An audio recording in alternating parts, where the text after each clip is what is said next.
고린도전서는 사도 바울이 고린도 교회 안에 벌어지는 많은 문제들을 보고 영적인 지침을 위해서 쓴 편지입니다.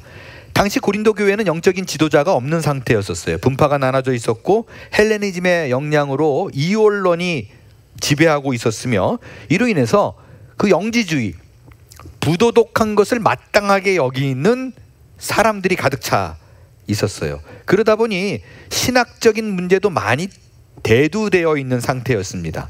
바울은 이 얘기를 듣고 이것에 대한 권면과 교정을 목적으로 펜을 든 것, 그게 고린도전서입니다. 성경에는 바울이 고린도 교인들에게 쓴 편지가 두 편 있는 것으로 나옵니다. 하나는 고린도전서고 또 하나는 뭐예요? 고린도후서. 이렇게 두 개입니다. 그런데 실제적으로 이 고린도전서, 고린도후서를 읽다 보면 바울이 고린도 교인들에게 보낸 편지가 요거 두 개 말고 두 개가 더 있는 걸 알 수가 있어요. 그러니까 고린도전서가 사도 바울이 고린도 교인들에게 보낸 첫 번째 편지가 아니에요. 그 전에 편지가 하나 더 있었습니다. 잃어버린 편지라고 별명이 붙은 편지 한 장이 있었어요. 고린도전서 5장 9절에 보면요, 뭐라고 돼 있냐면 내가 너희에게 쓴 편지가 있었던 게 나와요. 그 편지는 음행하는 자들과 사귀지 말라.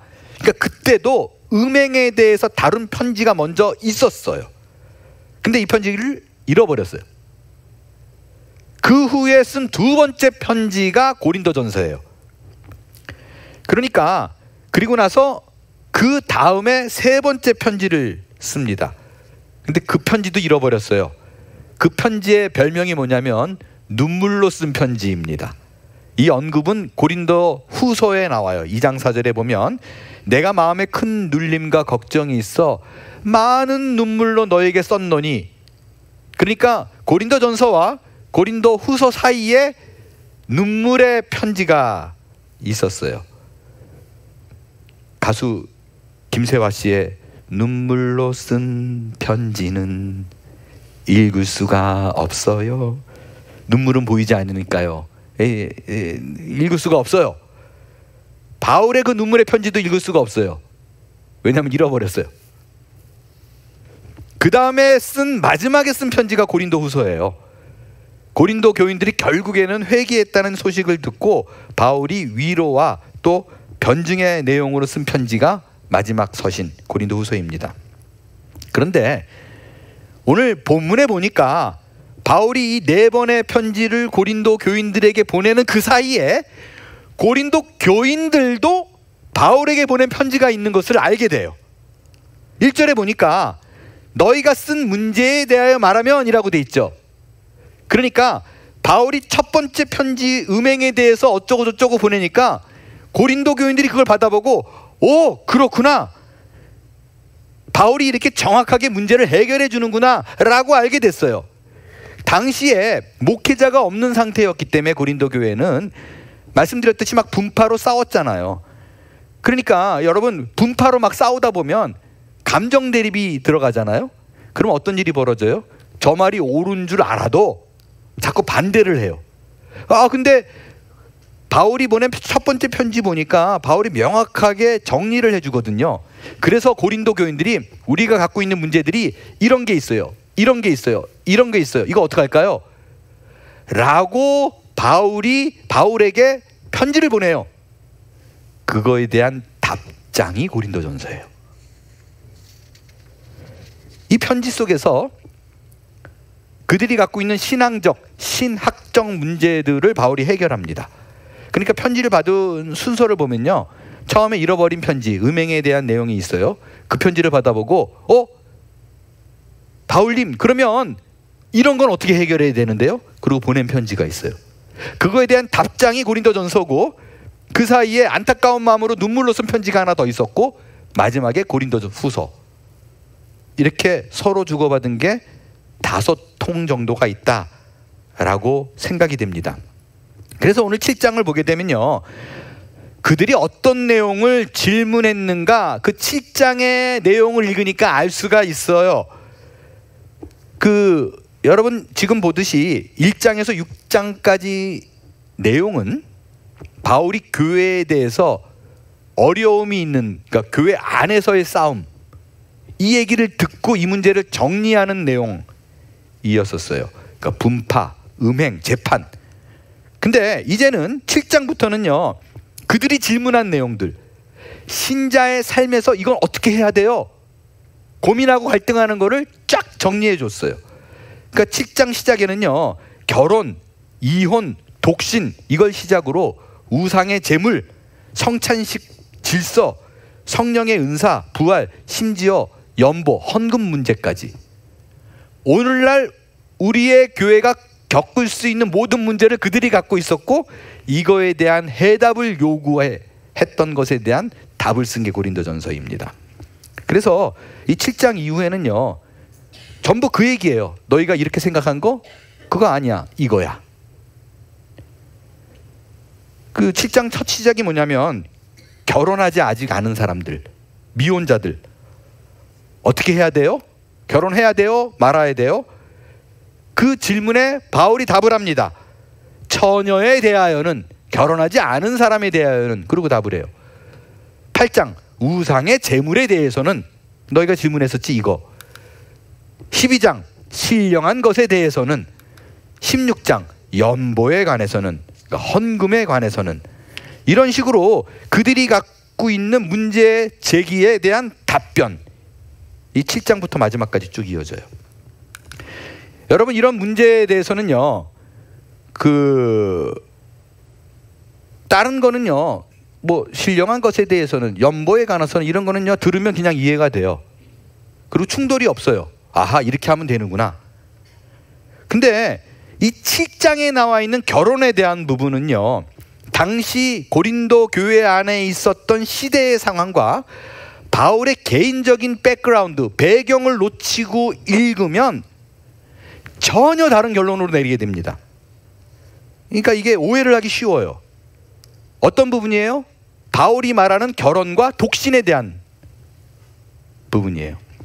여러분, 신앙생활을 오래 한 사람들은요, 바울이 결혼에 대해서 어떤 관점을 갖고 있다라는 걸 대부분 알아요. 7장을 읽고 성경을 읽고 이렇게 생각해요. 바울은 항상 결혼에 대해서 이렇게 얘기했다. 너희의 신앙이 깊은 곳으로 가기 위해서는 결혼 안 하는 게 좋다. 나를 봐라. 나는 평생 독신으로 살지 않았느냐. 독신으로 살아보니까 결혼하는 것보다 안 하는 것이 훨씬 더 하나님을 영화롭게 할 수 있다. 그래서 나는 독신을 너희에게 권한다. 대부분 이렇게 알고 있어요. 그렇잖아요? 왜냐하면 7장을 읽어보면요, 그냥 게스하는 게 아니라 바울이 그렇게 얘기해요. 7장 7절, 모든 사람이 어떻게 되길 원한다? 나와 같이 되길 원한다. 바울이 지금 아내가 있어요, 없어요? 없어요. 그러니까 독신으로 살기 원한다라는 얘기예요.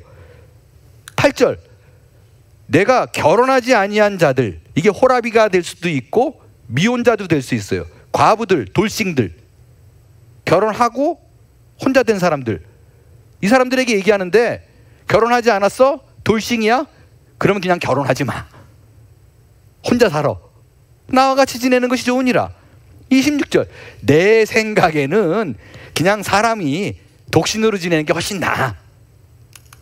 34절, 시집가지 않은 자, 처녀, 이 사람들은 보니까 항상 주님 생각만 해. 야, 주님의 나라를 위해서 어떡할까. 근데 결혼하고 나면 어떤 일이 벌어져요? 세상 일을 생각해요. 먹고 살 걱정, 남편을 어떻게 기쁘게 할까, 이런 생각을 많이 하더라. 그러니까 바울의 결론이 뭐예요? 결혼하지 마. 제가 지어낸 얘기 아니잖아요. 바울이 계속 그렇게 얘기하고 있어요. 자, 지금까지 제가 바울이 결혼에 대해서 갖고 있는 시각에 대해서 말씀을 드렸어요. 이걸 보니까 바울이 결혼에 대해서 긍정적인 생각을 갖고 있나요? 부정적인 생각을 갖고 있나요? 답해보세요. 부정적인 생각이에요. 자기처럼 결혼하지 말라는 거예요. 독신으로 살아라. 1절을 보니까 너무 분명해요. 뭐라 그래요? 너희가 문제를 제기했었잖아. 근데 내가 답을 줄게. 남자가 여자를 어떻게? 가까이 안 하는 게 좋아. 결혼하지 마. 이렇게 시작을 한다고요. 그러면 완전히 결혼에 대해서 바울은 부정적인 시각을 갖고 있구나 라는 확신이 듭니다. 전혀 제가 잘못 전하고 있지 않죠. 이게 오해예요. 이게 컨텍스트, 고린도 교회가 갖고 있는 상황과 바울의 개인적인 백그라운드를 몰라서 하는 얘기예요. 먼저 이 1절부터 풀어볼게요. 이 1절부터 풀어보면 지금 이 1절 잘 보세요. 어떻게 보이냐면 너희가 쓴 문제가 있어요. 근데 그거에 대해서 바울이 답해요. 너희가 이런 문제 갖고 있잖아. 결혼에 대해서 내가 답을 줄게. 남자가 여자를 가까이 아니하는 게 좋아. 분명히 그렇게 써 있죠. 이게 왜 번역의 문제냐면요, 헬라어 문법에는요 인용 부호가 없어요. 따옴표, 코테이션 마크가 원래 없어요. 근데 이게 코테이션 마크가 없다 보니까 이 따옴표가 없다 보니까 마치 남자가 여자를 가까이 하지 않는 게 좋아가 바울의 말처럼 들려요. 근데 그렇지 않아요. 이 말은 바울이 한 말이 아니에요. 어떤 말이냐면 너희가 쓴 문제가 뭐야? 남자가 여자를 가까이 하지 않는 게 좋다라고 했던 거 있지? 금욕해야 된다는 그거에 대해서 내가 답을 할게. 그래서 남자가 여자를 가까이 아니함이 좋으나가 바울이 말이 아니라 고린도 교인 말이에요. 따옴표로 따야 돼요. 따옴표를 따니까 완전히 다른 말이 돼요. 너희가 남자 여자 가까이 하지 금욕해야 된다는 거 있잖아. 그 문제에 대해서 내가 얘기할게. 그 문제는 그게 아니야. 음행을 피하기 위해서 결혼해야 돼. 그게 내 생각이야. 남자마다 아내를 두고 여자마다 남편을 둬야 돼. 너희는 금욕주의 자꾸 얘기하지. 저 영지주의에 영향받아가지고 아니야. 그러고 막 온갖 정욕에 사로잡혀가지고 맨날 그 생각하는 것보다 결혼해. 이게 바울의 대답이에요. 정리가 확실히 되죠. 이게 바울의 얘기가 아닌 게 확실한 게, 여러분 생각해 보세요. 이게 고린도 교인의 얘기가 아니라 바울이 남자가 여자를 가까이 하지 마라고 말한 거라면 말이 안 되는 게, 그 다음에 결혼해라는 게 말이 안 되잖아요. 가까이 하는 게 좋은데 결혼해. 근데 고린도 교인 얘기예요. 금욕해야 되는데 어떻게 해요? 금욕하지 마, 결혼해. 이게 문맥이 자연스럽게 이어지는 거예요. 그래서 그 ESV, 그러니까 잉글리시 스탠다드 버전, 영어 버전에는 딱 코테이션 마크를 달았어요. 이 따옴표를. 이거는 바울의 말이 아니라 고린도 교인들이 문제를 제기한 거다. 이게 고린도 교인들이 문제를 제기한 게 맞는 게, 바울은 이 7장 이후에 패턴이 있다니까요. 그 패턴은 뭐냐면, 너희가 이런 문제를 갖고 있지? 내 생각은 이래. 너희가 이렇게 하려고 그러지? 아니야. 이건 이렇게 해야 돼. 그 패턴 그대로라면 7장 1절에 시작할 때도 야, 너희가 금욕한다고 했지? 아니야. 이게 맞아요. 그래서 1절 시작부터 바울은 결혼에 대해서 부정적인 생각을 갖고 있는 게 아니라 반대예요. 결혼하라는 거예요. 아내를 두고 남편을 둬라 라는 게 바울의 결혼에 대한 첫 시작이에요. 권고예요. 자, 그러면 이번엔 이런 문제를 풀어보겠어요. 바울이 그래도 자꾸 독신을 얘기하는 이유가 있다. 바울은 독신이었잖아요. 그러니까 평생을 혼자 살았더니 결혼한 사람들 보면 답답하더라. 왜 저렇게 쓸데없는 문제를 끌어안고 있느냐. 독신으로 살았더니 독신이 너무 좋아서 혼자 살아라고 권하고 있는 것이다 라는 것에 대한 오해입니다. 자, 일단 계속해서 말씀드리지만 요 편지를 쓸 당시 바울이 독신이었어요? 아내가 있었어요? 독신이었죠. 옆에 아내가 없었어요. 그러면 이번 질문, 바울은 결혼을 했었을까요? 안 했었을까요? 우리 여윤구 집사님이 바울은 결혼을 안 했던 사람이다 라고 얘기했어요. 대답해줘서 고마워요. 99.99%가 그렇게 알고 있어요. 근데 그렇지 않아요. 바울은 결혼했었어요. 많은 학자들이 그렇게 주장하고 성경을 보면 확실해요. 결혼 이전에 했던 게 분명합니다. 어떤 이유인지 지금은 아내가 없어요. 그게 사별한 거 있을 수 있고, 그러니까 아내가 죽었을 수도 있고 이혼 당한 것일 수 있어요. 돌싱이에요, 돌싱. 왜 바울이 결혼했을 거라고 확신을 하냐면요, 바울은 자기 자신에 대해서 이렇게 얘기해요. 나는 8일 만에 할례를 받고 이스라엘 족속이고 베냐민 집하고 히브리인 중에 히브리인이요 율법으로는 바리새인이다. 이 말이 뭐예요? 나는 그 누구도 무시할 수 없는 정통 유대인이다, 이걸 얘기하잖아요. 근데 많은 사람들이 보기에 저 사람은 진짜 정통 유대인이야 라고 인정받을 성인이라면 결혼을 해야 돼요. 결혼하지 않으면 유대인들은 나이가 많아도 애예요. 인정 안 해요. 성인 남자가 결혼 안 하고 있으면 뭔가 결격 사유가 있다고 생각해요. 근데 바울은 바리새인 중에서도 아주 뛰어난 학교를 나온 가말리알 문화생, 수석 졸업한 랍비예요.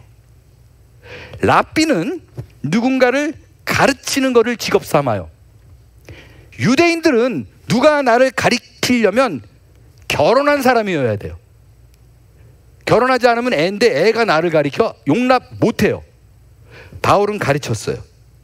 그 말은 그가 결혼을 했다라는 것을 보여주고 있는 얘기입니다.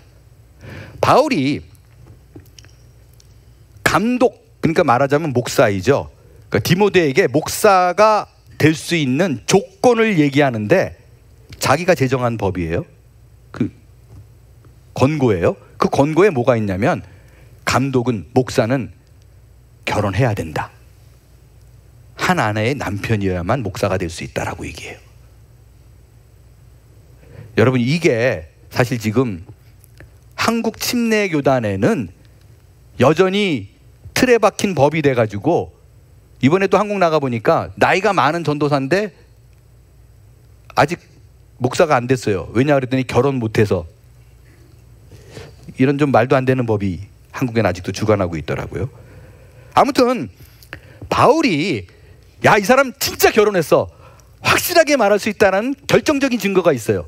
사도행전에 보면 자기의 과거를 이렇게 얘기해요. 나는 예전에 어떤 일을 했었냐, 예수 믿는 사람 집단을 핍박하고 그들을 잡아가지고 감옥에 가뒀었어.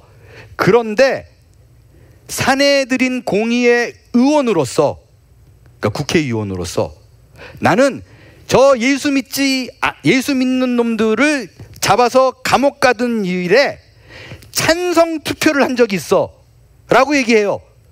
근데 사내들인 공의원이 보트를 하려면, 투표를 하려면 반드시 결혼했어야 됐어요.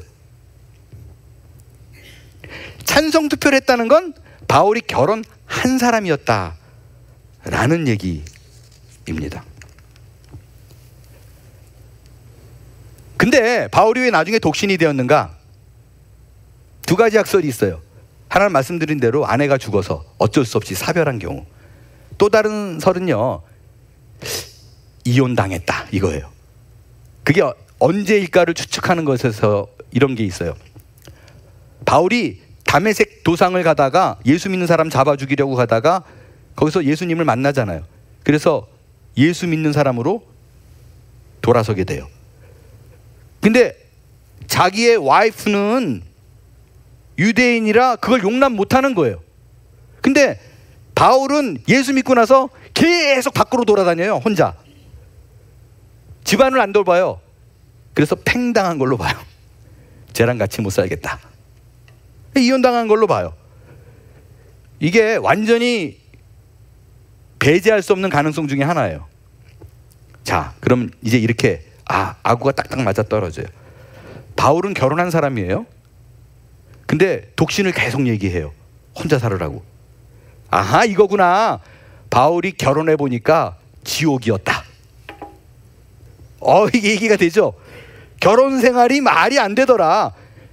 결혼해보고 그 삶과 결혼 안 한 사람 비교했더니 결혼 안 한 사람이 훨씬 좋더라. 내 말 믿어라.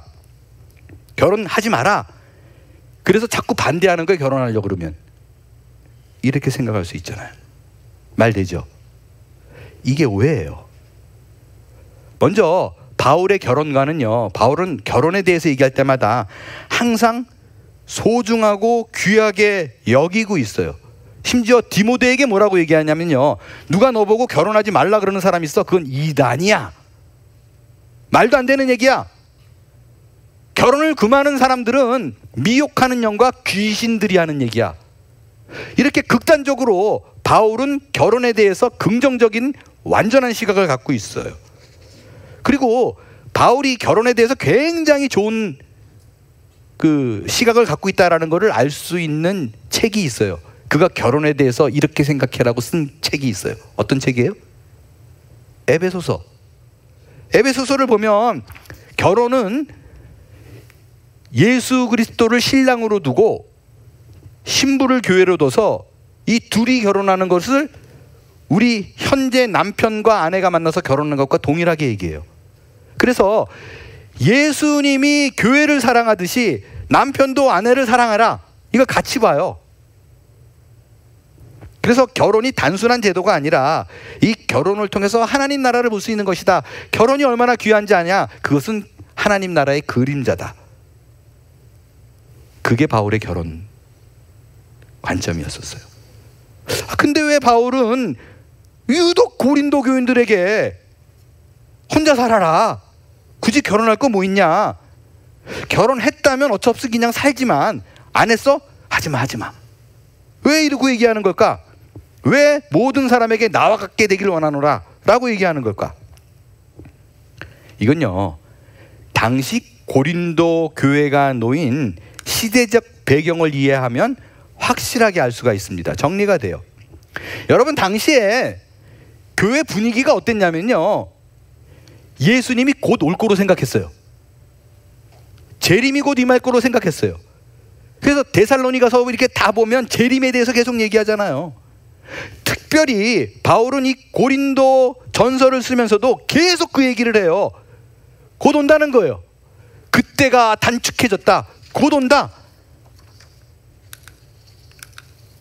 15장 51절, 마지막 나팔 순간에 호련이 다 변화된다. 이 날이 온다. 곧 온다. 이제 곧 환란이 임한다 라고 얘기해요. 임박한 환란이 있다. 이 임박한 환란은 두 가지가 있어요.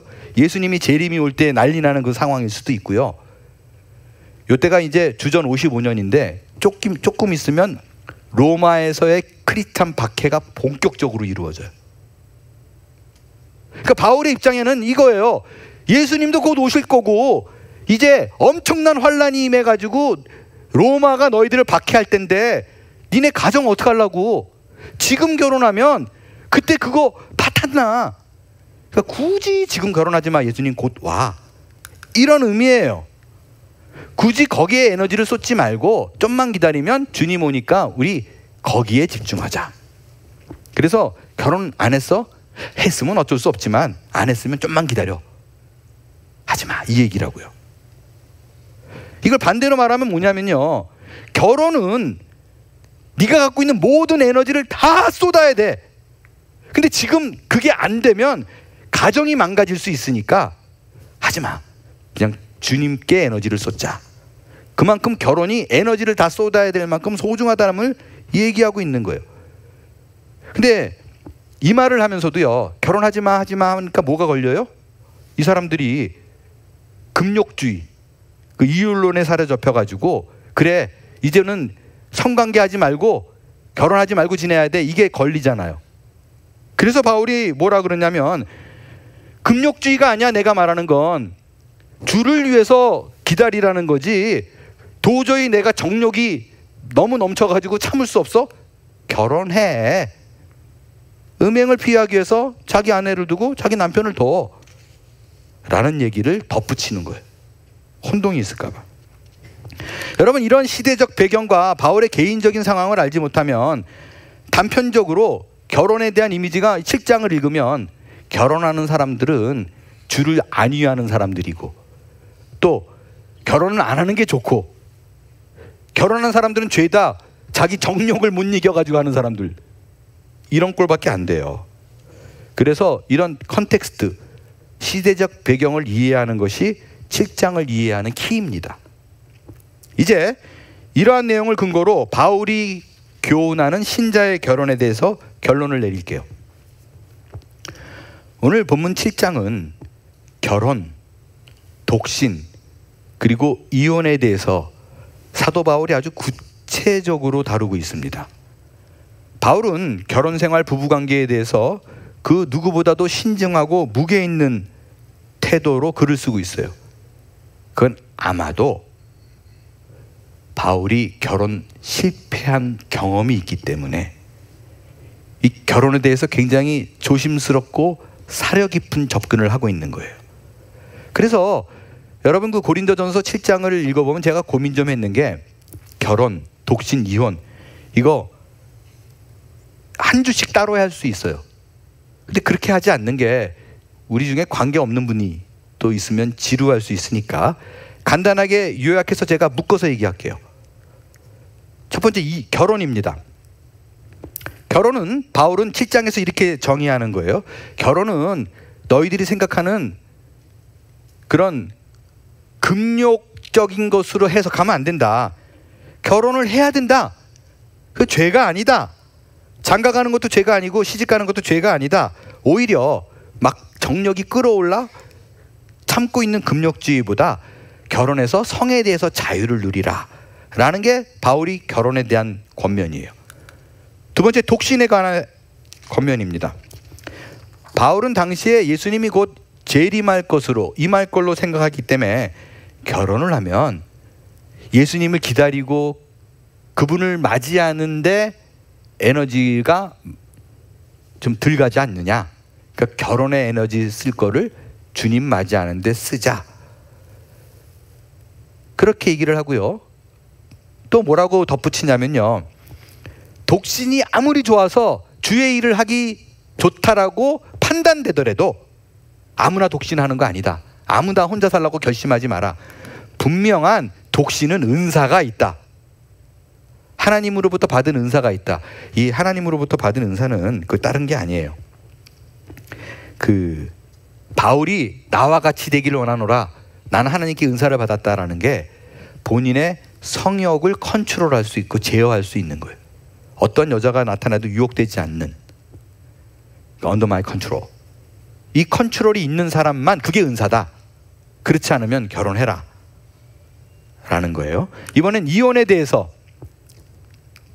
나와 같이 원하노라 하나님께 받은 자기의 은사를 얘기하는 거예요. 이혼에 대해서는 또 이렇게 얘기합니다. 바울은요 놀라울 정도로요 이 이혼에 대해서는 확고해요. 뭐라고 그러냐면 예수님까지 들먹이면서 절대로 이혼하지 마라 라고 얘기를 해요. 내가 아니라 주시다, 이건 명령이다 막 이러고 얘기하면서. 아니 여러분 이걸 읽다 보면 어떤 생각이 들어요? 너무 익스트림하게 이혼을 하지 말라고 얘기하고 있는 거 아닌가? 이런 생각 안 들어요? 본인도 이혼했으면서. 그렇잖아요. 그리고요 실제적으로 목회 현장에서 보면요 죄송한 얘기인데 저 두 분은 갈라서는 게 두 분의 행복을 위해서 날 텐데 라고 판단되어지는 경우도 있어요. 그리고 실제 갈라서서 자기의 삶이 더 풍성해진 경우도 있습니다. 그렇잖아요. 우리 경험을 통해서. 근데 바울은 강경하게 자기는 안 한 것처럼 절대 이혼은 안 돼 이러고 얘기하고 있어요. 이 7장을 읽어보면요 이런 이혼의 경험이 있는 사람들은 그러면 나는 평생 죄의식 갖고 살아야 돼 라는 생각이 들 만큼 강경하게 이혼하지 말라 그럽니다. 왜 그럴까요? 이것도요 사회적 배경을 알아야 돼요. 설명이 길어질까 봐 간단하게 얘기할게요. 당시 유대인의 문화는요 여자들은 남편이 싫어도 이혼할 수 있는 권한이 없어요. 남편이 좋다 그러면 끝까지 그냥 살아야 돼요. 반면에 남자는요 쉽게 여자를 버릴 수 있어요. 이 관습이 팽배해요. 어느 정도냐? 여러분 탈무드, 미슈나 얼마나 이 유대인들에게 법적으로 권위가 있는 책이에요. 그 권위 있는 책에조차도요 남자가 여자를 이런 때 버릴 수 있어라고 말한 그 이혼 조건이 아주 황당합니다. 남자가 어떤 때 여자를 버릴 수 있느냐, 이혼할 수 있느냐. 어느 날 아내가 더 이상 아름답다고 느끼지 않으면 이혼 가능해요. 어느 날 요리가 맛이 없어, 못 먹겠어요, 이혼. 오케이, 땅땅땅 가능해요. 어느 날 아내의 목소리가 듣기 싫어요. 당신 목소리가 마음에 안 들어, 이혼. 이게 가능했어요. 제일 황당한 건 탈무드에 써 있는 글을 그대로 옮길게요. 어떤 남자가 이유를 막론하고 자기 아내를 더 이상 좋아하지 않는다면 이혼할 수 있다. 그러니까 실증도 이혼 사유가 돼요. 그게 유대 문화예요. 그래서 예수님이 강경하게 여자가 간음을 하지 않은 이상, 음행하지 않은 이상 절대로 이혼 안 돼. 여성을 프로텍트하기 위해서 얘기하신 거예요. 근데 헬라 문화는 어때요? 헬라 문화는 더 황당해요. 아까는 유대인들은 남자만 여자를 버릴 수 있었잖아요. 헬라는 여자도 남자를 쉽게 버릴 수 있어요. 그러니까 유대인들보다 더 심각해요. 언제 이혼이 가능하냐, 언제 여자가 버릴 수 있느냐, 내쫓을 수도 있어요. 그럼 이혼이에요. 이 이혼이 성립됐어요. 그리고 남자가 싫어요, 집 나가버려요. 그럼 이혼이에요. 그래서 독특한 게 고린도전서를 보면 바울이 이혼에 대해서 얘기를 할 때 남자한테 얘기 안 해, 여자한테 얘기하지. 여자는 남편에게 갈라서지 말고 여자들 제발 좀 그러지 마 라고 얘기하는 거예요. 왜 여자들을 특별하게 얘기하느냐? 헬라 문화 속에서. 왜냐면요, 여성들의 경우에 갱년기에 들어서면 정상적인 부부관계를 힘들어합니다. 그래서 남자의 성적인 요구를 들어주기를 굉장히 어려워요. 그런데 헬라 영지주의에는 금욕주의라는 게 있네요. 그러니까 영적으로 깨끗해지려면 관계를 안 해야 돼요. 이게 여자들한테는 또 복음이에요. 나이 든 사람들한테는. 남자가 요구해도 나는 지금 영적인 것을 추구하기 때문에 안 해. 이게 가능한 거예요. 여기에 지나쳐서 나는 신령한 사람이 되기 위해선 방법을 택할 수밖에 없어. 이혼. 남자를 버리는 거예요. 그게 영적으로 성장하는 길이라고 얘기를 해요. 고린도 교회에서 지금 그러고 있는 거예요. 그래서 바울이 마치 예수님이 유대인들에게 이혼 안 돼 라고 얘기하듯이 그 어느 때보다도 강경하게 니들 그러고 살지 마, 이혼 안 돼 라는 극단적인 조치를 취하고 있는 거예요. 바울은 그들에게 얘기하는 거예요. 신령과 거룩을 핑계 삼아 너희가 가정에서 해야 될 일을 소홀히 하지 마라. 그래서 여러분, 신앙을 핑계 삼아 내 배우자에게 소홀히 하는 일 없어야 돼요.